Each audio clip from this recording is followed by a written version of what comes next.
All right, so we're moving into the second lesson in our quadratics unit.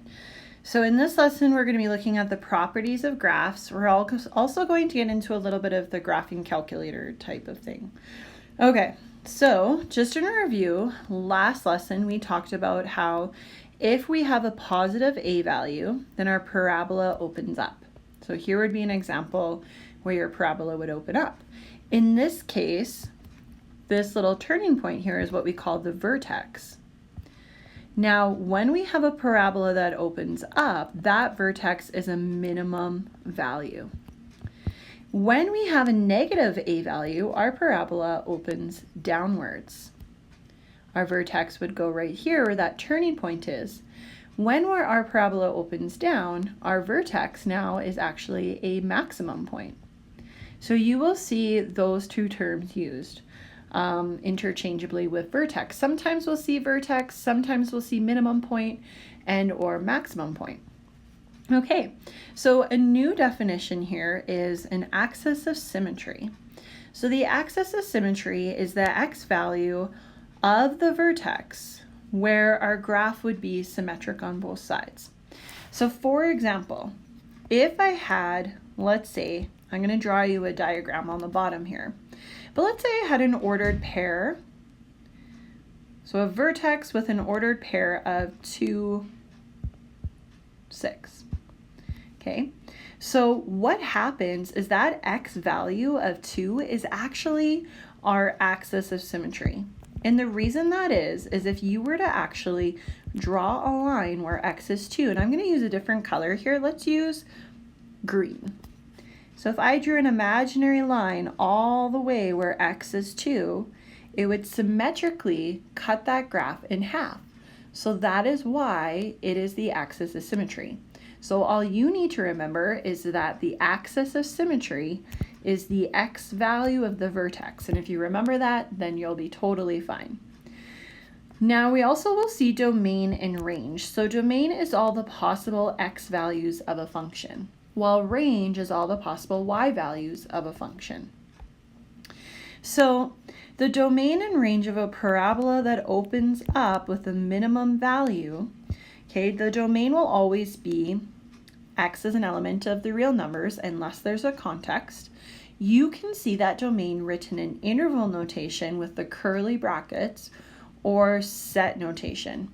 If you're using set notation, you need to use rounded brackets in order to properly write that domain, because you can't close an infinity. The range of a quadratic function that opens up will be y is greater than or equal to the minimum value. If we have a parabola that opens downwards, our domain is still x as an element of the reals.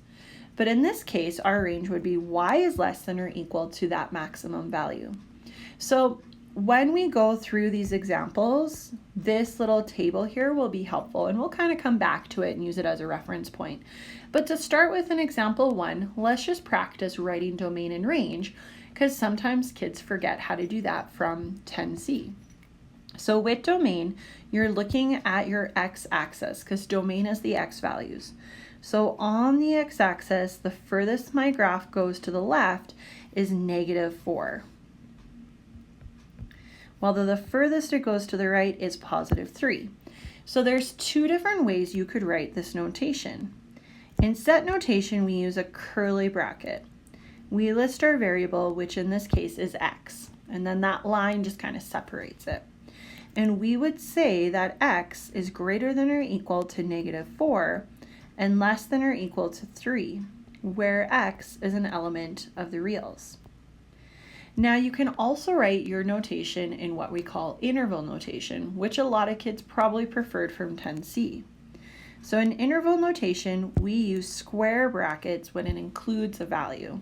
So in this case, it includes -4. All the way to the right, which includes +3. Notice how this graph has dots. It's telling us it stops at those places. If it had arrows, it would keep going. So I do need to make sure that I'm paying attention to the way the graph is drawn. Now let's talk about the range. So with the range, we look at the y-axis.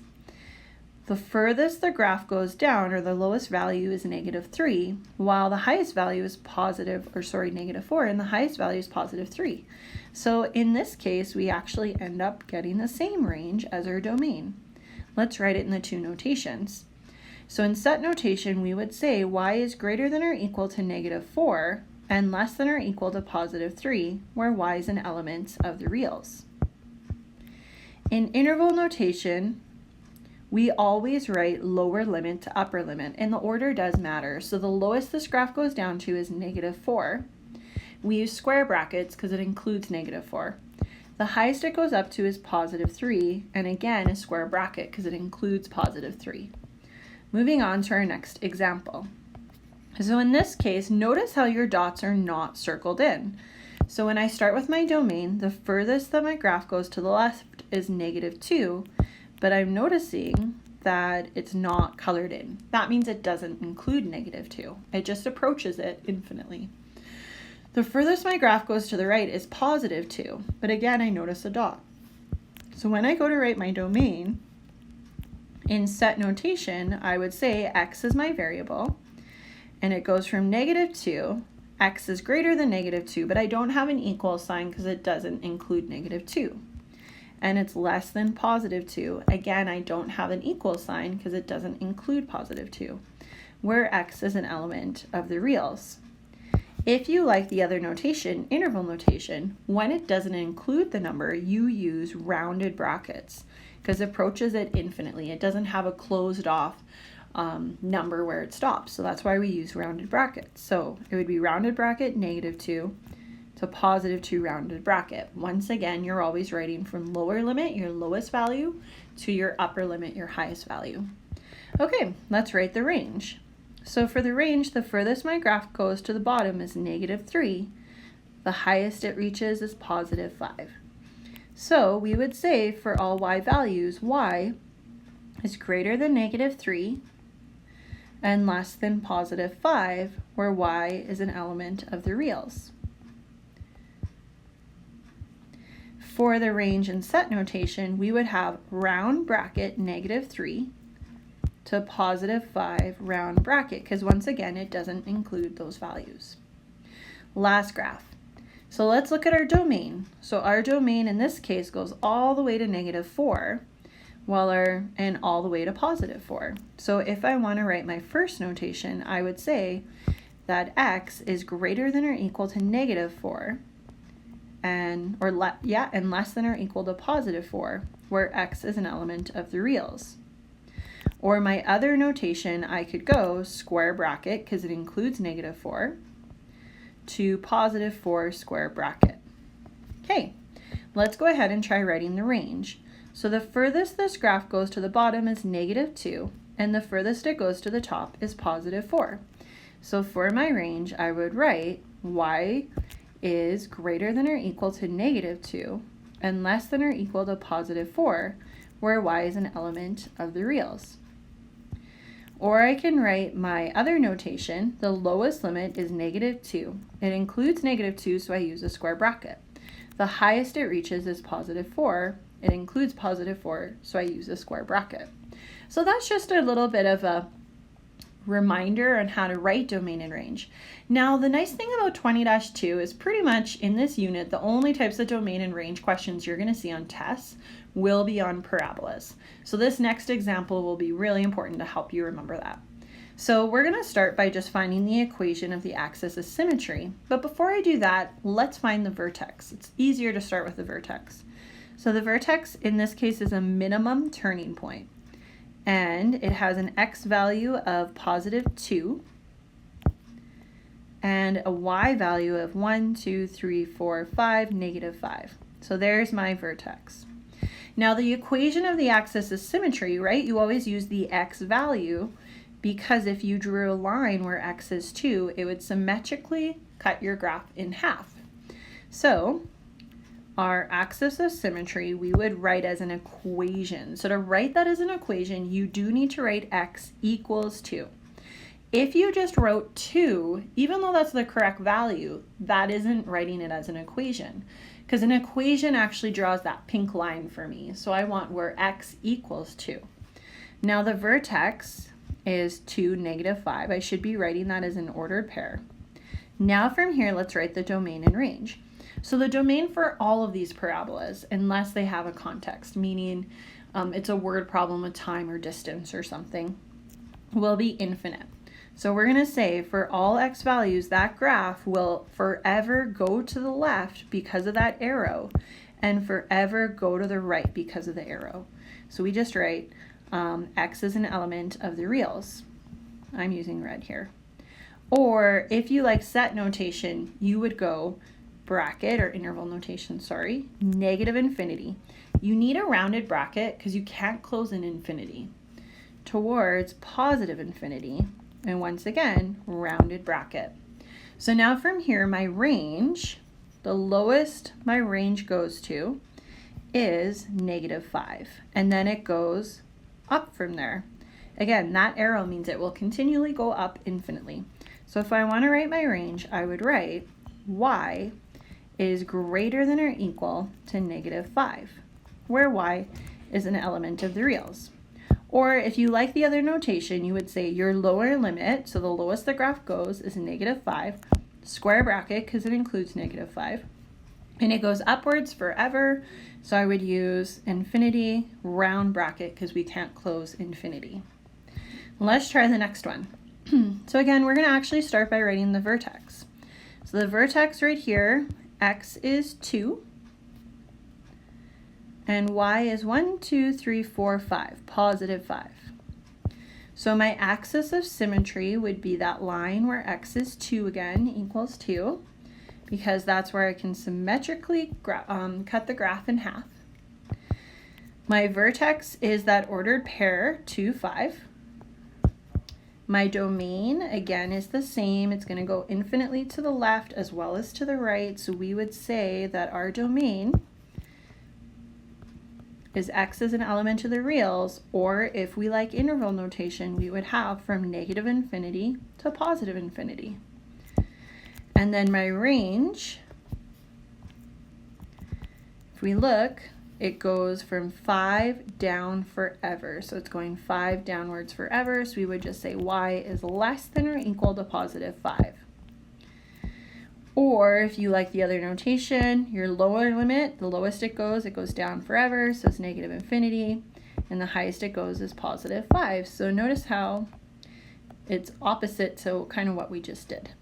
Excellent. Moving on to example 3. So it says for each of the following points, determine the equation of the axis of symmetry. So let's start by actually graphing or plotting these points. So x is 0, y is -5. There we go. And then x is 10, 1, 2, 3, 4, 5, 6, 7, 8, 9, 10. Y is -5. So if we were to have a parabola here,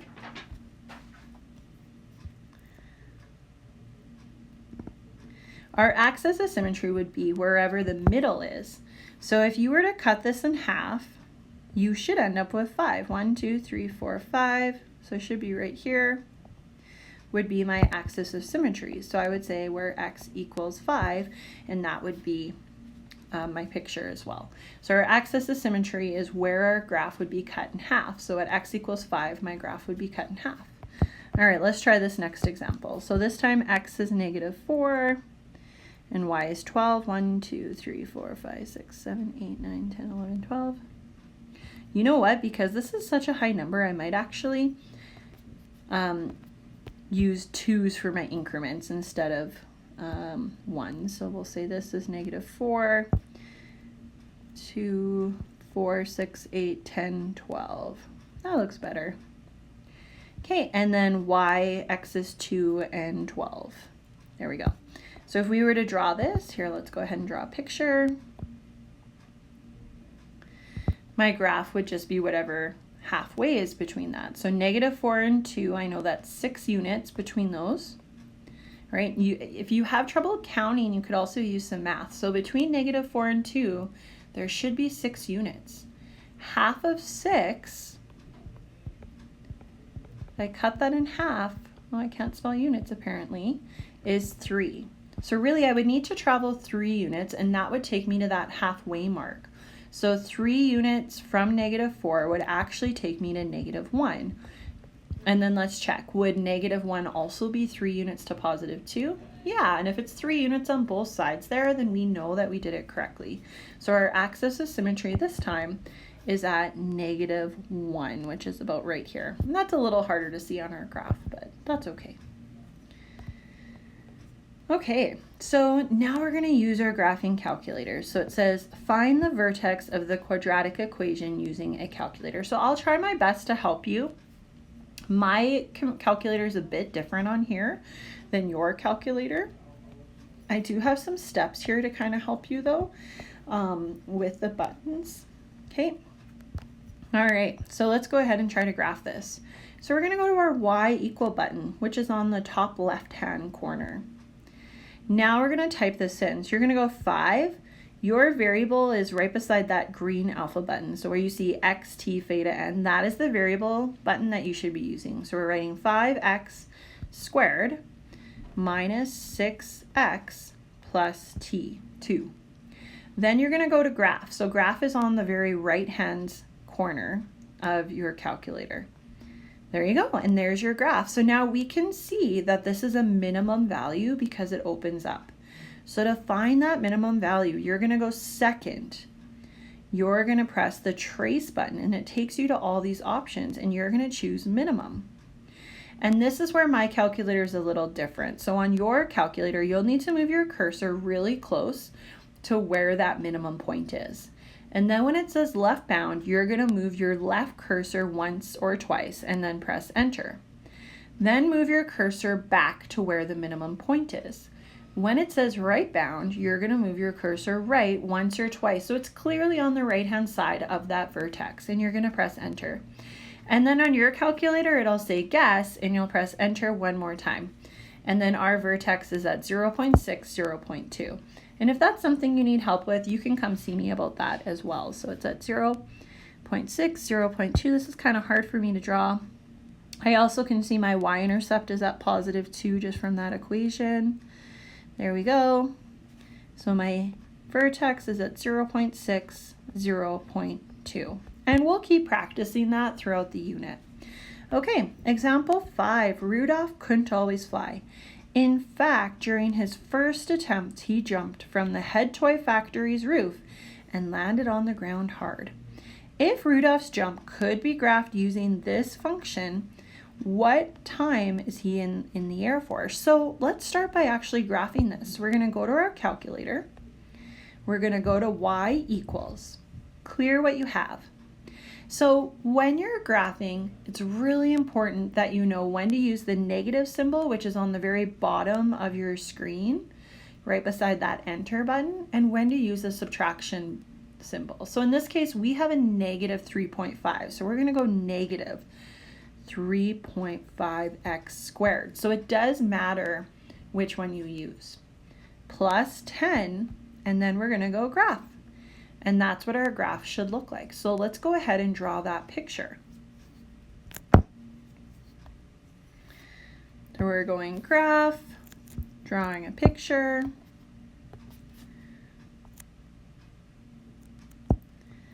Okay, now there's a context here. So when we have problem solving, that means x and y represent something. So my x represents the time, and my y represents the height that Rudolph's jumping. So that context will put restrictions on my domain and range. So I can't have negative time, so I'm just going to ignore wherever x is negative. I also can't jump negative amounts. So Rudolph can't jump a negative number, so it's going to cross out wherever y is negative. So really, I'm only looking at this graph in quadrant 1. That is the graph I'm looking at. So he's on the top of the building, he jumps off the building and lands on the bottom. Hopefully he doesn't hurt himself. So it's asking where x is time in seconds after Rudolph jumped, how long was he in the air? So right here, that x-intercept, that's where he lands. So that's what I'm looking for, because that value will tell me how long he's in the air. Okay. So on your calculator, there's a few different ways that you can find that value. But today what I'm going to do is just show you how to use it as an intersection point. So what we're going to do is we're going to go to y equals, and we're going to go to y2 and type 0. What this will do is it's going to draw a line on my graph where y is 0. Can you see that in red? I want to know where this blue graph intersects that red line. So to find that intersection point, I'm going to go second, trace, and I'm going to use intersect, which is option 5. I'm going to move my cursor really close to where they intersect, and then on your calculator, it'll say first curve, you press enter. It'll say second curve, you press enter again, and then it'll say guess, and you'll press enter one more time. Okay, so then on your calculator, you should be getting an intersection of 1.690. Now that 1.69 is your answer. So that is the amount of seconds Rudolph is in the air. Again, all this calculator work, we're definitely going to spend more time in it in class. So if you're having trouble with it, come find me. But we will work on this in class. So really important that you're attending those graphing classes. Okay, let's go ahead and try this example. Going to do a little more calculator work. So why don't we, first of all, let's see if we know anything. Just looking at the equation, I know the y-intercept is -2. And I'm going to graph this to find, and I think I'll find the vertex first because that's going to help me out. But let's just draw where y is -2 right here. Okay, so we're going back to our graphing calculator. Y equals, we're clearing everything, and we're going to type x squared plus x minus 2. Graph. There's our graph. Okay, so if I want to find the vertex, this is a minimum point because that graph opens up. So I'm going to go second, trace, and I'm going to choose minimum. And then I'm going to move my cursor close to where the minimum point is. And when it says left, I'll go left once or twice and press enter. And then I'll go left once or twice to the right and press enter. And then that is my first answer. So that is my vertex, which I can write on my graph here. So when x is -0.5, y is -2.25. Let's draw that on here. So when x is -0. Yeah, so it's just a little bit further down from that y-intercept. Okay, and then we can, our equation of the axis of symmetry is that x value of the vertex. So right away, I know it's -0.5. I can also fill in my domain and range from here. But actually, let's find the x-intercepts first, just so my graph looks nice. So we went through that. Let's go through it again.